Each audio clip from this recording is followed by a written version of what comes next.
Hello, just wanted to talk to you again about the different types of student accommodation and delve slightly deeper into it. So today I want to talk about university owned accommodation. This is where the university owns that accommodation, they run it, they manage it and they repair it. Usually built in big blocks, they are purposely built for students, and there is a lot of students within the area, there's high concentration. Normally you might find a gym, some breakout rooms, pardon me, some games rooms and sort of a reception desk in that area. If not, you can get access to the university's gym where you'll get a discount. Normally it's a student discount, and it sounds mental that it is a student gym, but obviously they'll have staff prices and student prices. From then, when you move into your second year, you can either stay there, but first year will get priority, or you can move on to a letting agent. The main difference between this and a letting agent's accommodation is the fact that this is a sort of studio, a flat apartment. They can go from one bed, which is your studio, and they'll probably go up to 6 to 8 beds, where you'll have your bed, ensuite, and some desk space, and then you'll share a living room and a kitchen. It'll be a communal area, and it'll all be sort of essentially a T-shape. So all the beds will be down one corridor, and then it'll open up, and you'll have a living room on one side and a kitchen on another one, which is all open plan. These are all on campus. They are all very close to sort of amenities, so shopping, town, lectures, seminars, the library, student union. It's all quite compact. However, when you start to move away into letting agents accommodation, just nip back, some university owned accommodation is actually managed by a different provider. So even though the university is allocating your space in a property, it doesn't automatically mean it is university owned. For instance, you're a first year, you're applying to university, you get put into the accommodation services, put you onto this provider, and then you'll have a contract with a provider, and they will do the rent, they will do the repairs, and they will manage it, and they'll manage you. You won't go through the university to them. So they are known as sort of PBSA providers, so purpose-built student accommodation. Most of them are pretty big, they have more than one location, and they tend to look after quite a lot of beds. So if your rent or your payments aren't going direct to the university and going to a management company, it's likely that it's not university owned. The university has sort of outsourced its management responsibilities. It's no problem. They still allocate you the bedrooms just the same as they would if it was their own accommodation.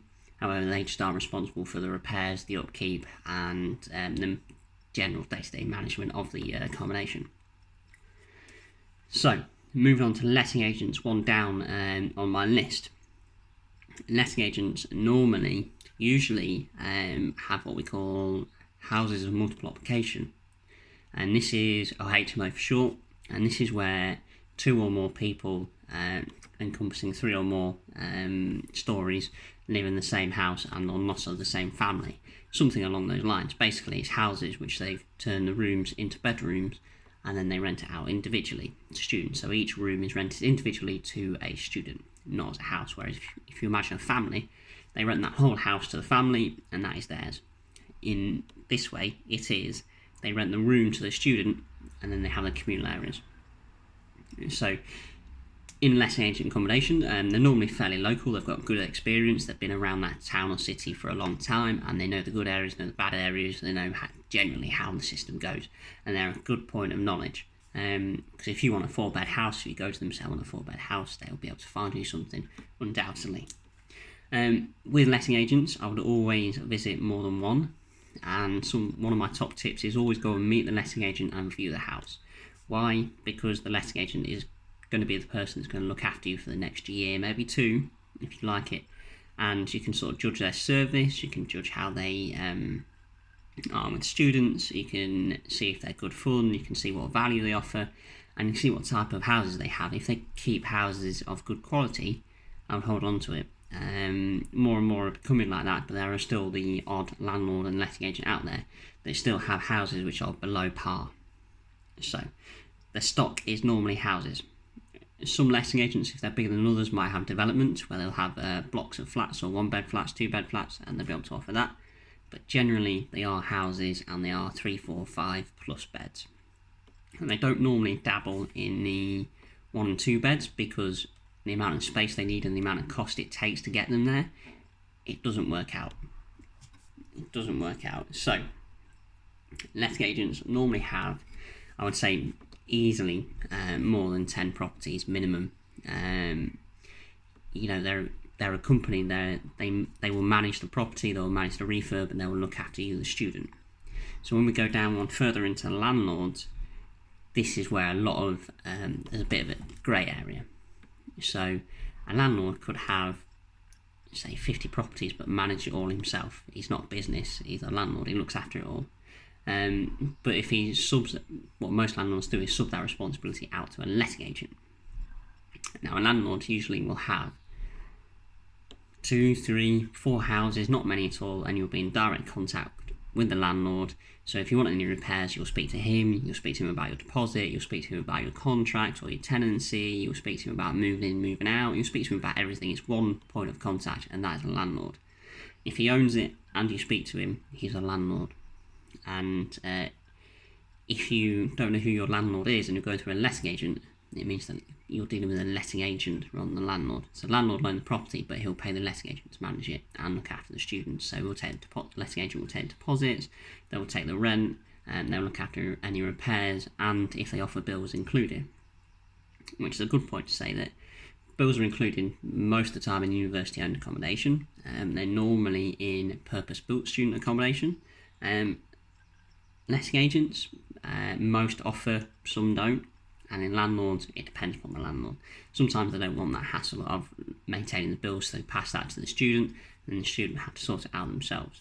And the problem there is trying to divide a water bill between 5 people and getting everyone to pay at the same time is a nightmare. And just to finish off, the last category, which probably I've done in a different order, or should have done in a different order, but it's purpose-built student accommodation. Now that is accommodation that is built very similar to the university owned, but it's owned and managed by a private company. So these won't build houses, they won't have 4 or 5 beds, they will have 100, 200, 300 beds in one block.